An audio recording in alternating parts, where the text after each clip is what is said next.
Welcome to the third annual summit, Calming the ADHD Family. My name is Laura Dawn, and I am your host. And this is day 3. I hope that you have been enjoying day 1 and day 2 as much as I have. Tomorrow for day 4, I hope that you can join me on a Zoom call or inside the ADHD Village Facebook group. We have a wonderful masterclass planned for you, and it's called How Not to Lose Your Cool, Especially When Your Kids Do. So this is all about finding tools and strategies to help you regulate your own emotions so that when your kids get heated, you can calm things down, cool things down before they explode. And I'll be sharing with you all sorts of preventative strategies that you can put in place that are going to prevent those things from even happening in the first place. So that's tomorrow. I hope that you can join. It will be my pleasure to spend some time with you. And I look forward to actually seeing your faces on Zoom. You've seen my face a lot over the last few days. I really am excited to see your face. So today's session is about hyperfocus. And this is something that I'm really passionate about. So people with ADHD, even though it's called hyperactivity, ADHD, attention deficit hyperactivity disorder, attention deficit, even though it has attention deficit in the label, there isn't a deficit of attention. In fact, there is an abundance of attention.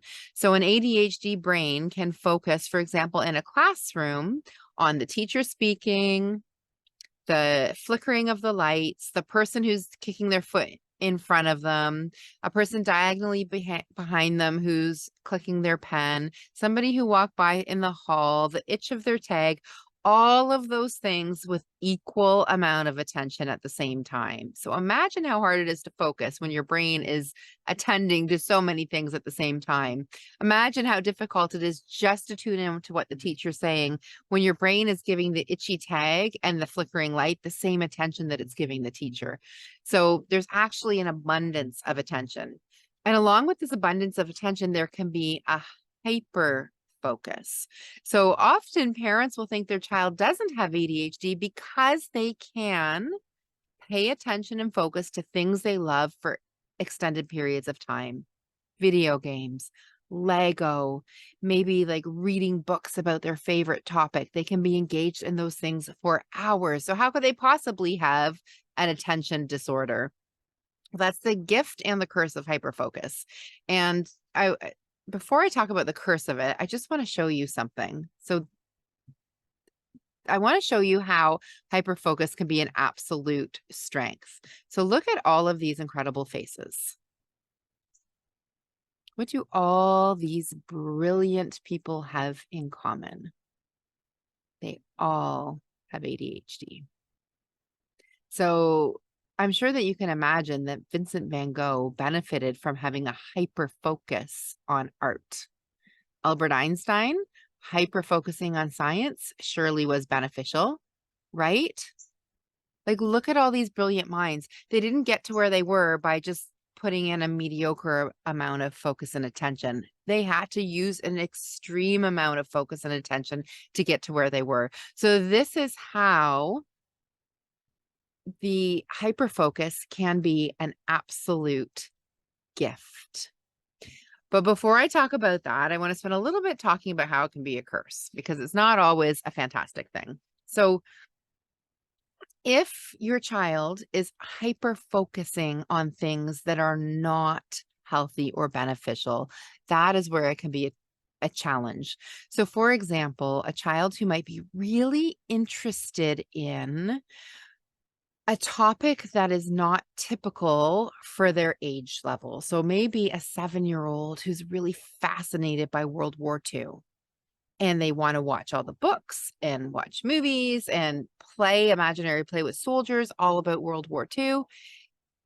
Other 7-year-olds are maybe into like Lego and playing with trucks in the sandbox or whatever, like other things, and they're not able to connect because they're the things they're interested in are so different. So that can be challenging as it impairs social relationships. That child, that 7-year child, may be spending all of their playtime engaged on their own in this imaginary war play while their friends at recess are interacting and playing with each other. So that's a way where it could be a challenge. As the kids get older, the hyperfocus can be an addiction to things that are unhealthy, gambling, shopping, drugs, alcohol, risky behavior that gets a lot of attention. Unfortunately, statistically, if there is an ADHD diagnosis, there is a higher chance that they will have an addiction. Now, the good news is, what is the antidote to addiction? Connection. This is huge. And this isn't just something I say lightly. When a child feels a deep connection with an adult, and they only need one adult in their life to have a deep connection to, so maybe that adult is you. When they have a deep connection to an adult, something happens to them on a cellular level. When an adult is connecting with them, maybe through deep listening, maybe through engaged play, maybe through by showing a genuine interest. So when those things happen, oxytocin is released into the child's bloodstream. When oxytocin is being released, and by the way, if you're the parent who is doing the play and your child is feeling this ooey gooey lovey connection feeling and they're getting oxytocin in their bloodstream, guess what? You are getting it in your bloodstream too. So you're both getting the benefits of the oxytocin. Oxytocin has been called like the love drug. Oxytocin helps you to feel connected, safe. It allows you to take risks. It allows you to learn.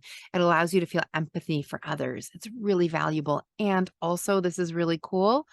When oxytocin is being released into your bloodstream, your body cannot also release cortisol at the same time. So cortisol is being released when you're stressed. People with ADHD are often in fight, flight, or freeze mode. They're in the stress mode. So you've probably seen me do this lots of times. So they're emotionally hijacked. Their frontal cortex. So this is like supposed to be Dr. Daniel Siegel model of the brain. This represents the frontal cortex. This represents the amygdala and the emotional center. When emotions are high, intelligence are low. When the emotions take over, when your brain thinks it's in danger and it goes into fight, flight, or freeze mode, it actually loses access to those executive function skills. So a danger could be not being able to find your car keys, or the teacher looking at you in a way that you don't like, or not being invited to a birthday party. Your brain can receive that as a big danger, put you into fight, flight, or freeze mode. When you're in that fight, flight, or freeze mode, there's a lot of cortisol being released into your bloodstream. You're stressed. Learning cannot happen. Connection doesn't happen. All the good things don't happen in that stress mode. We don't want to spend a lot of time in stress mode. So having these loving bonds, these beautiful connections with your kids helps to regulate their nervous system, regulate their emotions, brings those executive functions back online, blocks cortisol. So it's a beautiful thing. This is actually one of the key modules in my Love You Parenting. And for those of you who have the VIP All Access Pass, you get 1 month of support in my Love You Parenting membership. Inside that membership is a course created by myself and Sarah Nikoruk, and it's the basis of the Love You parenting method. And one of those modules is focused all around oxytocin, the benefits of oxytocin, how you can help use the oxytocin in your child's body to help them regulate, to help them feel safe and connected. Anyway, so if you are a VIP, I strongly encourage you to get into that Love You Parenting membership. And at the top in the guide section, you will see the Love You Parenting Intensive, and click on O, and you will learn all about oxytocin. So now my ADHD brain has gone off track. Where was I? Do you remember the hack that I've taught you about if you forget something and you do the lazy 8 with your eyes? 90% of the time when you do that, the thought will come back to you. Another good strategy, because people with ADHD often forget, another good strategy is like, I think of this as like throwing, like, you know, when you throw the fishing line and then you reel it in. So like throw out, like help the person remember what they were talking about, and then this and this and this, and then that can help them make the connection. So I was talking about hyperfocus, and connection is the antidote. See, it came back to me. Connection is the antidote to addiction. So super powerful is to help have these loving bonds and connections with your child. That's the antidote to addiction. Hyperfocus can go in a negative way if they're spending too much time on things that are not healthy for them. TikTok, maybe, Snapchat. They can get obsessive thoughts about things maybe that aren't politically correct. That's going to cause conflict when they communicate with their peers. We want to be mindful of that, and we want to direct the hyperfocus to positive things. Dr. Hallowell says, help your child fall in love. Help them find the thing that they're passionate about, and let's focus on that. So just like I showed that graphic of all these brilliant brains, Bill Gates, Thomas Edison, Whoopi Goldberg, they were able to direct their focus on things that they're passionate about. And look what they were able to create. And I think this is really important to help our kids find their passion and help them to focus on the things that they're good at, that their strengths, the things that they're interested in, because they already have this great big long list of things that they struggle with: organization, time management, planning, impulse control, conflict resolution. Like the list goes on and on and on. And that feels really yucky in their body. That feels yucky in their thoughts. So the more we can build them up with their positivity and the things that they're good at, the better. I have ADHD, so I have the ability to hyper focus, and my hyper focus has been on creating the ADHD Village. It's been on creating my Love You Parenting membership. It's been on creating my signature program, which is the ADHD Warrior Mamas. So when you're able to direct your focus on your passion and really like put all your heart and soul into it, you can create some really beautiful things. So I would love for you, just for yourself, for fun, like think about, what are you passionate about? Whether you have ADHD or not, what are you passionate about? What would you love to spend more time doing? Like what lights you up? And I think often as parents, we're so busy taking care of our kids and doing all the things and all the responsibilities that we don't give ourselves the time to focus on things that light us up. So think about what lights you up. What do you love to do? What sparks that excitement and that joy for you? And how can you spend some time in your day or in your week investing in that thing that you love so that you can use the power of hyperfocus? Another thing I'd like to talk to you about focusing your thoughts and your energy is I think it's very valuable to start noticing your thoughts. Like we're now becoming so much more conscious and aware of our thoughts. 90% of our thoughts are automatic and negative. That means they're not very helpful. So I encourage you to try to notice your thoughts when they jump into your head. Notice when your child does something, do you have the thought, oh, like I made a mistake, or I'm not a good mom, or whatever it is? Notice the thoughts, question the thoughts, and then you can direct your focus. What thoughts do you want to have?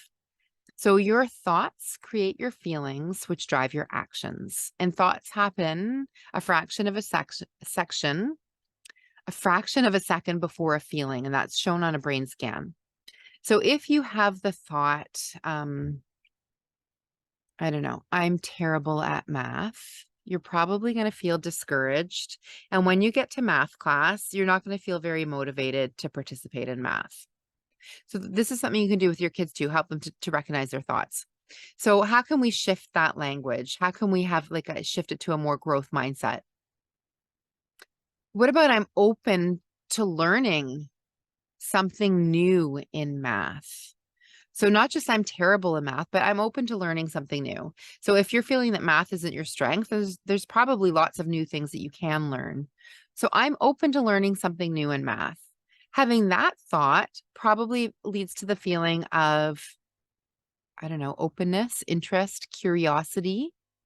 And going into math class with that thought is going to drive your actions maybe to pay attention a little bit more, or to be open your mind up to learning something that's new to you. So this is, if this is something that you're interested in diving in more, I would love to connect with you. I love playing around with thoughts and feelings and looking at underlying thoughts and subconscious thoughts and how we can direct our focus. I love the saying, where your focus goes, your energy flows. We're all energy. Everything is energetic frequency. Like, so if you're focusing all the time on, for example, like, my kids are giving me a hard time, my kids aren't listening, they're always fighting, blah, blah, blah, then you're going to create more of that in your world. Whereas if you're focusing on, I find a glimmer of happiness every day with my children, then your thoughts are going to go more that way. So let me just give you an example. So when you have a thought, especially if that thought repeats, and then that thought combines with a feeling, it creates a belief. So if I have the thought, my kids are always fighting, and when I think that thought, I feel crummy. I feel, um, what would be a feeling word when you feel like a failure as a mom? Like, maybe I feel like, guilty. Maybe I feel guilty when I think my kids are always fighting. That leads me to feeling guilty. So now I have this belief, like, I'm a bad mom. So now what I've done is I've alerted my reticular activating system in my brain to look for evidence of my kids are always fighting and I'm a bad mom. So anytime my kids have a disagreement, my reticular activating system, which is like it's like the bouncer. You know, when you go to a nightclub and there's bouncers and they decide what comes in, that's what the RAS is in the brain. It decides what comes in, and it needs to be alerted to what you think is important to come in. So if I'm repeating in my head constantly, my kids are always fighting and I'm a bad mom, my brain is going to let in more of those things.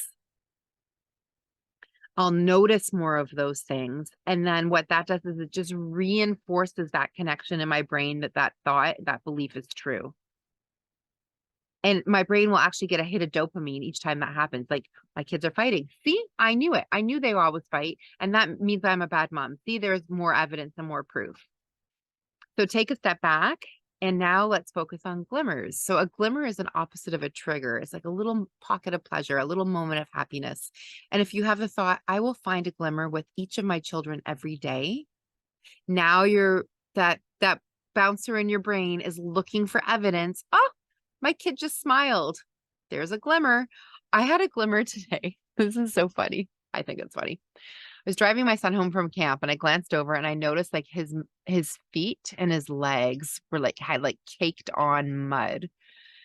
And that brought me such joy, because it means to me that my kid was outside all day in nature, like, off technology, like, involved doing fun things. He was playing in the creek and I was like, yes, like, that's amazing. That was such a glimmer. So if my mind had been so focused on, like, all the things that are going wrong, and I might have looked at that mud and not even noticed it. Like, the glimmers are always there, but you have to be open to seeing them. Or I might have even looked at the mud and thought, ugh, he's gotta, like, wash those feet and legs before he, like, goes to bed, because I don't want that dirt in the sheets. Right? So it depends, like, where you are directing your focus and your attention.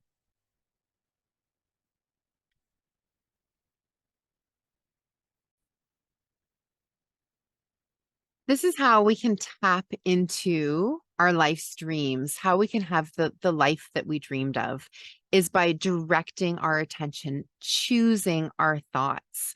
I do this with my kids with sports. For example, my oldest son is, well, they both are, but I'm thinking about my oldest now. He's super passionate about soccer. So that is something that he is able to hyper focus on, and that has been really good for him. So we try to direct his thoughts. Like, he might have some negative thoughts about his performance or something, but before a game or before bed, we talk about, like, what would you like to happen at your next game? Well, I'd like to score a goal. Okay, imagine scoring that goal. What does it feel like? He's like, oh, it feels great. I'm like, and what would you do if you scored the goal? I'd smile. I'd high five my teammates. My teammates would cheer. Like, wouldn't that be amazing? Let's focus on that. And so now he's got this idea in his mind of scoring a goal. So going into a game with this excitement about scoring a goal is so much powerful than going into a game with this, oh, I didn't score a goal last time, I suck at soccer, right? So you can see how directing that attention, focusing on where you want to go, how powerful that is. So for you, like, what are your dreams? What are your goals? What do you want to focus on?